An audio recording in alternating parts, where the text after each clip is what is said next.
Hello friend, स्वागत है आपका इनक्यू स्टडी यूट्यूब चैनल पर। हम लोग लेकर के आए हैं सामान्य अध्ययन से यह 15वां प्रैक्टिस सेट है, जो कि बीपीएससी एचएम की जो बहाली होनी है उसमें यह प्रश्न अधिकांश चांसेज है कि पूछे जाएंगे, क्योंकि इस प्रकार के प्रश्न अक्सर बीपीएससी पूछते हैं। उसी पर आधारित यह प्रश्नों का सेट हम आप लोग के लिए लेकर के आए हैं।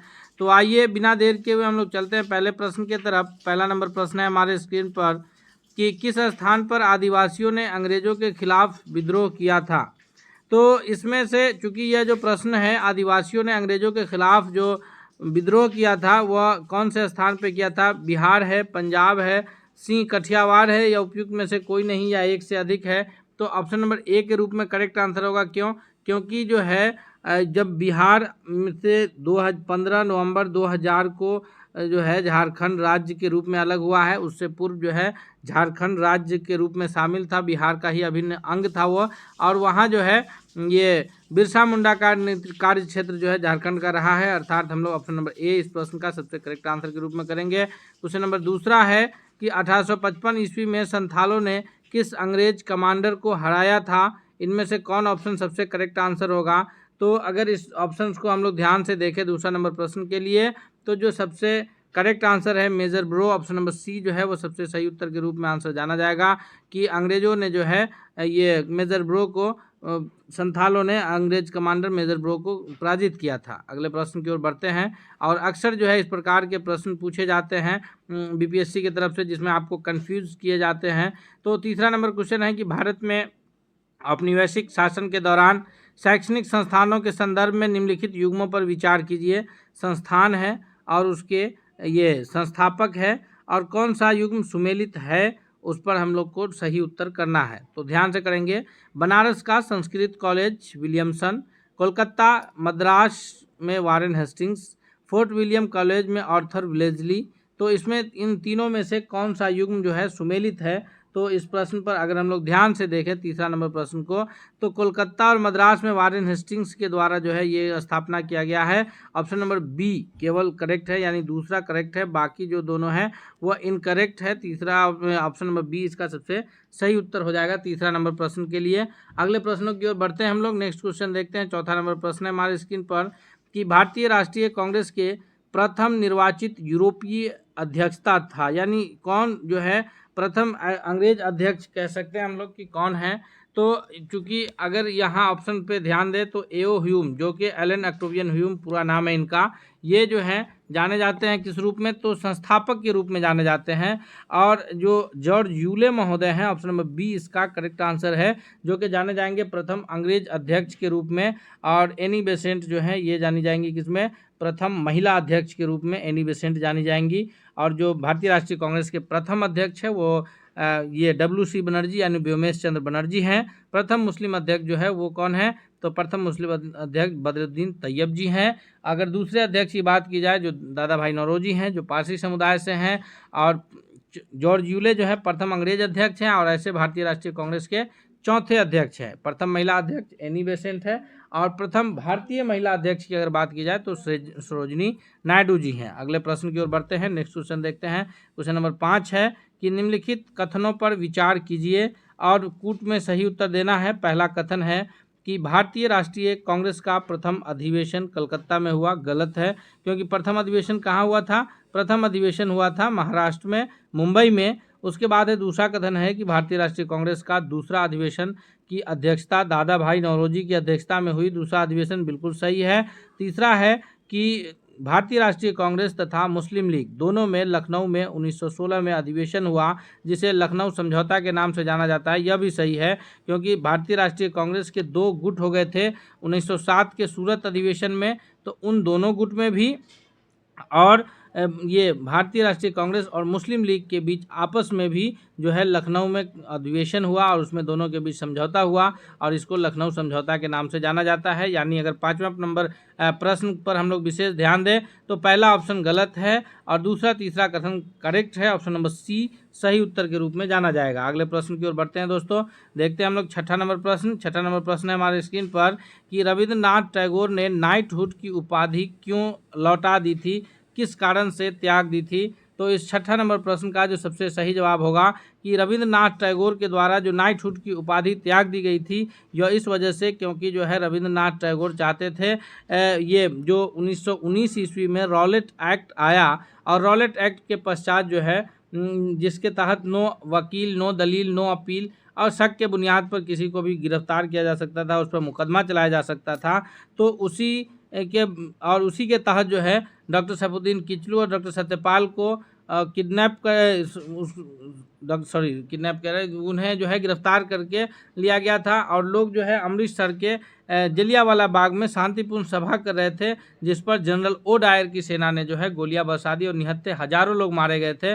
तो इसी घटना से क्षुब्ध होकर के जो है रविंद्रनाथ टैगोर ने नाइटहुड की उपाधि लौटा दी। महात्मा गांधी ने जो है केसरी हिंद की भी उपाधि लौटा दी थी। यानी ऑप्शन नंबर सी छठा नंबर प्रश्न का करेक्ट आंसर के रूप में उत्तर जाना जाएगा। अगले प्रश्न की ओर बढ़ते हैं हम लोग। क्वेश्चन नंबर 7 है हमारे स्क्रीन पर कि निम्नलिखित में से किसके कारण सार्वजनिक रोष की लहर उभरी जिसके फलस्वरूप जलियांवाला बाग में ब्रिटिश द्वारा जनसंहार की घटना घटी थी।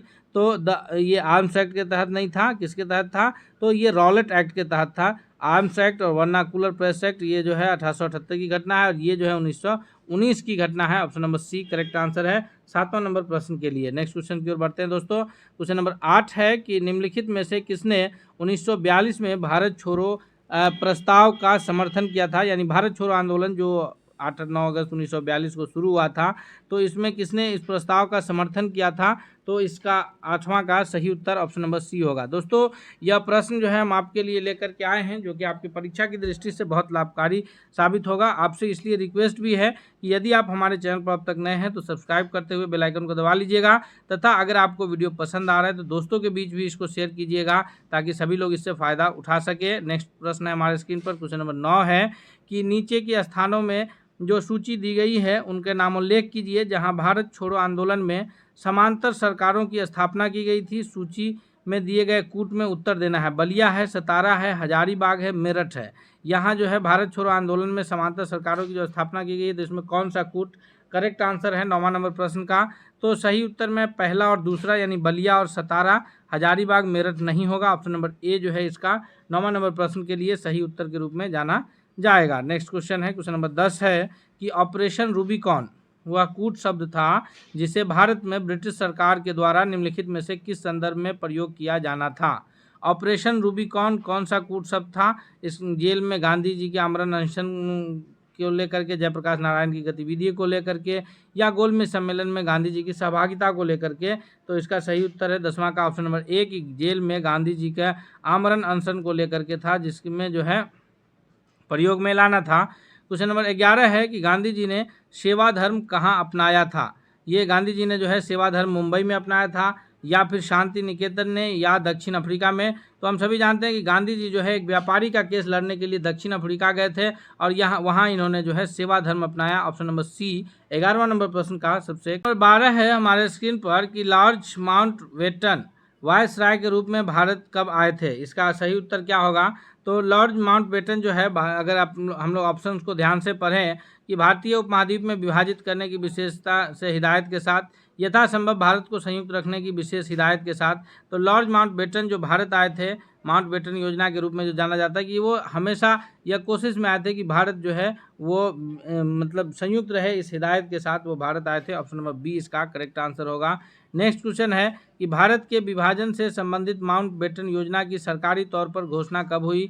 तो इटली का घोषणा पत्र जिसे लॉर्ड माउंटबेटन ने जो है पढ़ करके सुनाया था उसे इटली का घोषणा पत्र के नाम से भी जाना जाता है। इसकी सही तिथि कौन सी है? तो 13वां नंबर प्रश्न का सबसे जो करेक्ट आंसर है वह है ऑप्शन नंबर डी के 3 जून 1947 को जो है माउंटबेटन योजना की सरकारी तौर पर घोषणा हुई थी। नेक्स्ट क्वेश्चन की ओर बढ़ते हैं। क्वेश्चन नंबर 14 है हमारे स्क्रीन पर कि रेड क्लिफ समिति किस लिए नियुक्त की गई थी। रेड क्लिफ समिति की नियुक्ति जो है भारत में अल्पसंख्यकों की समस्या को सुलझाना था या फिर कौन सा कारण से रेड क्लिफ की नियुक्ति की गई थी। तो दोस्तों हम सभी जानते हैं कि जो रेड क्लिफ ये है सर जॉन रेड क्लिफ की अध्यक्षता में एक समिति गठित की गई थी जिसका कार्य क्या था कि भारत और पाकिस्तान के बीच सीमाओं को निर्धारित करने का कार्य था और उन्होंने जो है भारत और पूर्वी तथा पश्चिमी दो अलग अलग पाकिस्तान के रूप में सीमाओं का निर्धारण किया जो कि बाद में 1971 में जो पूर्वी पाकिस्तान था वो वर्तमान में बांग्लादेश में बना हुआ है। ऑप्शन नंबर सी जो है इसका करेक्ट आंसर होगा।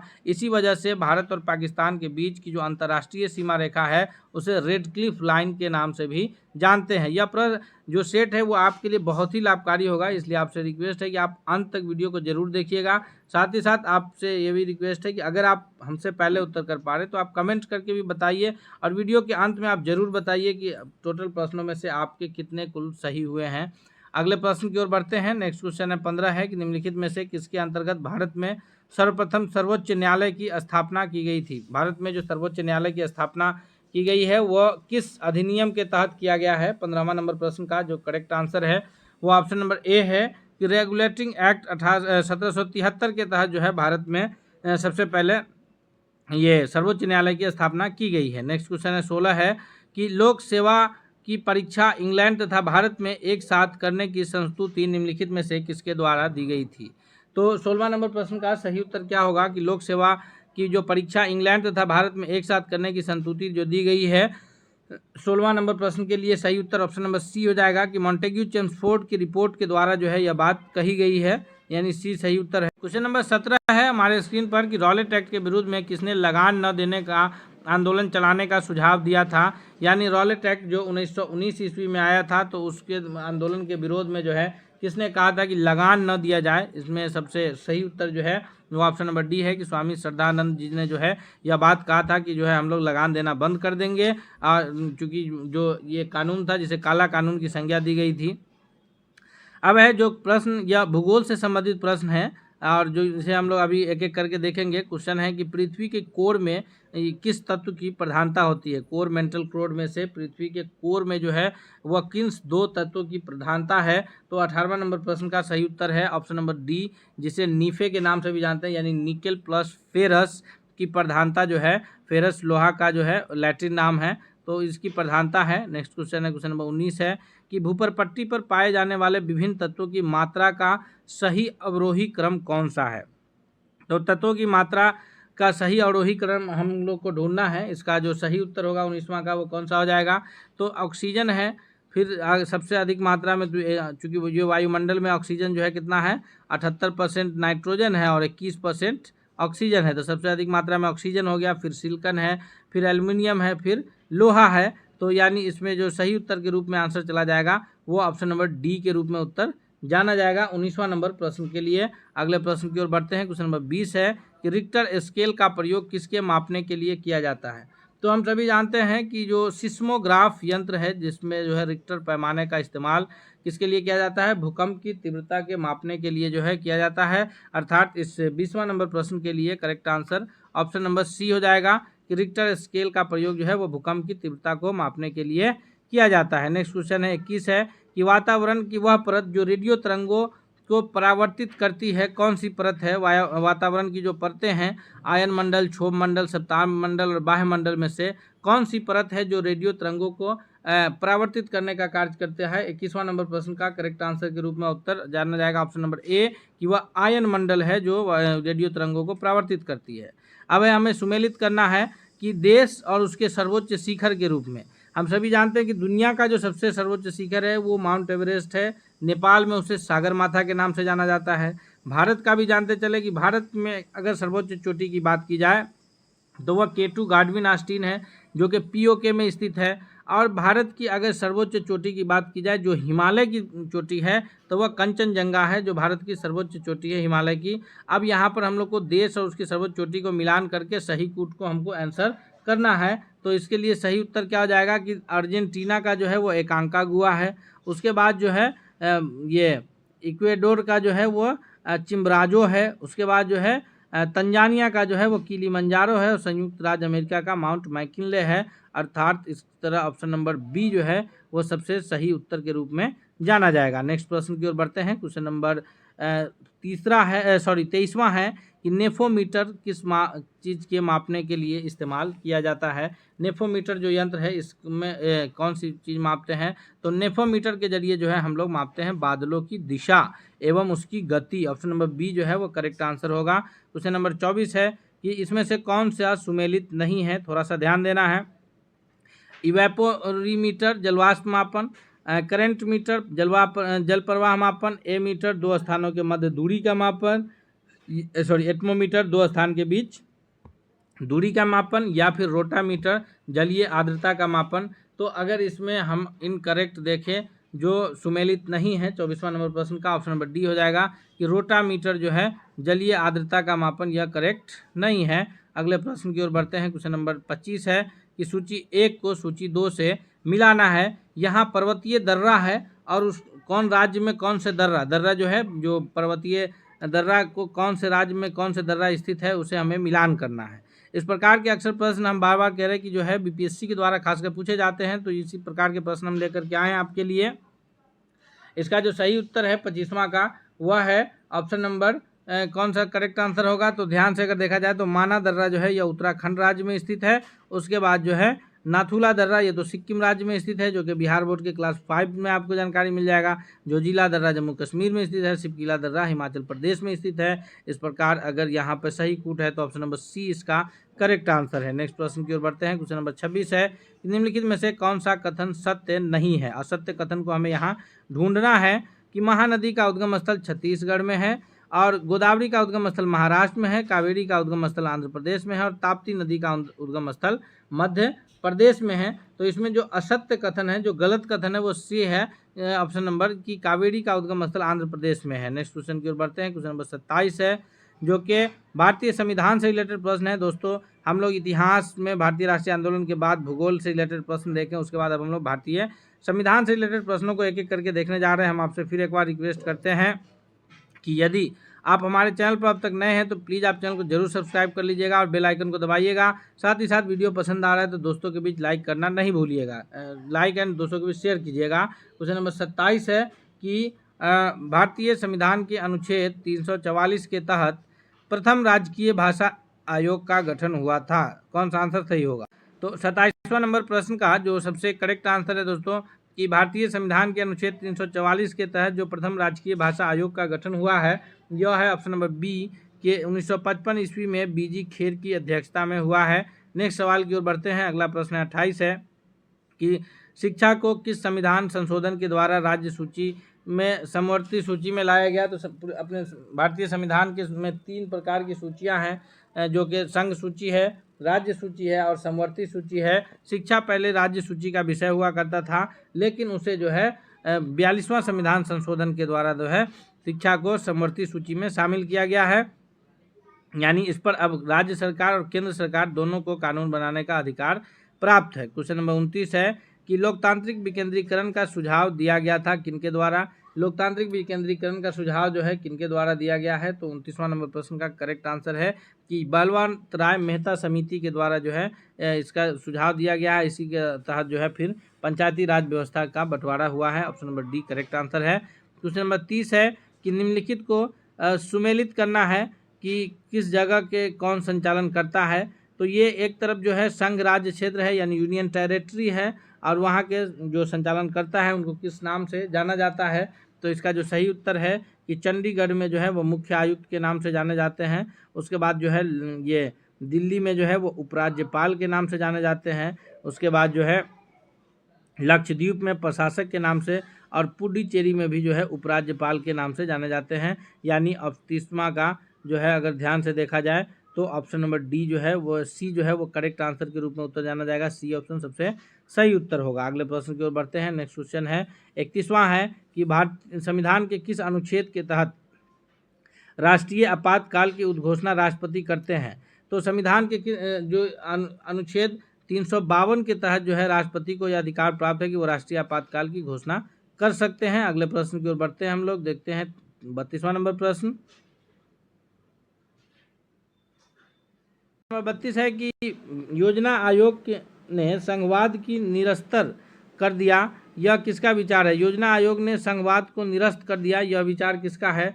तो 32वां नंबर प्रश्न का जो सबसे सही उत्तर है वह है ऑप्शन नंबर बी, यह अशोक चंदा का ये है, यानी बी आंसर इसका सबसे सही उत्तर के रूप में जाना जाएगा। नेक्स्ट प्रश्न की ओर बढ़ते हैं हम लोग, देखते हैं अगला प्रश्न। क्वेश्चन नंबर 33 है कि 1950 में भारत के योजना आयोग की स्थापना की गई थी। तो 1950 में भारत में जो योजना आयोग की स्थापना की गई थी, इसका सही उत्तर क्या होगा? तो सही उत्तर के रूप में जाना जाएगा कि केंद्रीय मंत्रिमंडल के एक प्रस्ताव के द्वारा, जिसके अध्यक्ष जो है निवर्तमान जो उस वक्त वर्तमान प्रधानमंत्री होते हैं वो होते थे। अभी जो है योजना आयोग की जगह पर 2014 में जो है नीति आयोग का गठन हुआ है, जिसके अध्यक्ष प्रधानमंत्री होते हैं। क्वेश्चन नंबर 34 है कि दिनेश गोस्वामी समिति की सिफारिश थी, इसका सही उत्तर क्या होगा? तो 34वां नंबर प्रश्न का जो सही उत्तर होगा कि दिनेश गोस्वामी की जो सिफारिश थी वह थी लोकसभा के चुनाव की सरकारी निधियन को लेकर के। Option number C correct answer के रूप में उत्तर जाना जाएगा।